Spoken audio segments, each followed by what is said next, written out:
And Zoran can try. Zoran is talking a little bit about his experiences with porting. How much time do we get? 3 minutes. Okay, then we'll make it short. I already told you what it's all about. It's a Java neural network framework. It is very convenient, easy to use for beginners, and can be very easily customized by the advanced users. It has been used in education, research, and also for some real-world problems typical for neural networks like image recognition, optical character recognition, stock market prediction, etc.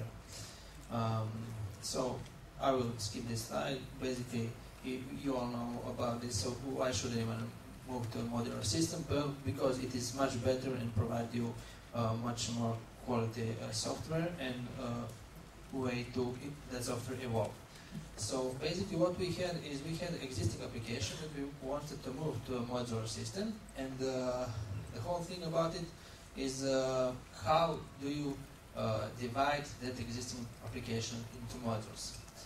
And at the same time we wanted during the porting to get a usable working application as soon as possible. So we were discussing a lot, and we concluded nothing at the beginning. So we started. So yeah, that's it. It is basically a chicken-egg problem. You can't define modules before you start coding, and you can't start coding before you have some idea how your modules are going to look like.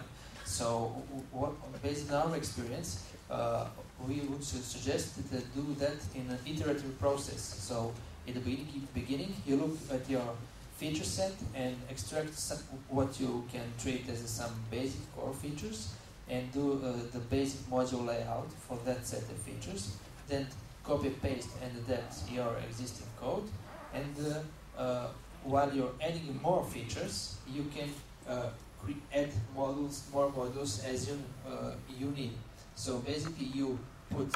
I'll show on the next slide what we did. We created one module which will act as an IDE. It will be graphical user interface, and one module which contains domain logic. It is a neural library wrapper. So this is basically module view pattern, as you all know. So this is very good starting point. You know, it really makes sense. And while we were developing application and adding more features, hey, we realized that text recognition support makes sense to make it in a separate module. Also image recognition and the handwritten letters recognition. You see here both text recognition and handwritten letters recognition module, they depend on the image recognition module, which on the other side depends on the neural network library. So you start with a very basic module layout, and while you are developing application, you can choose to move the boundaries between modules and add new modules as you need them.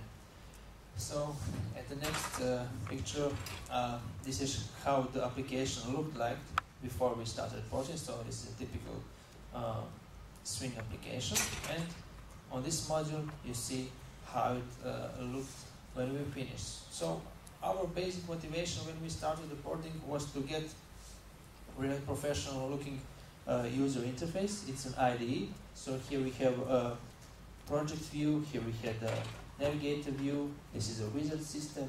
Also we have a very nice drag and drop visualizer for creating neural networks. And we think that it gives our users much more better experience. So I will finish because we are running out of time. We have something more to add? Okay, well, thank you very much. I'm sorry, guys. We have another class in here in about 10 minutes. So. If you have any questions, you can catch us out there. Great idea. Okay.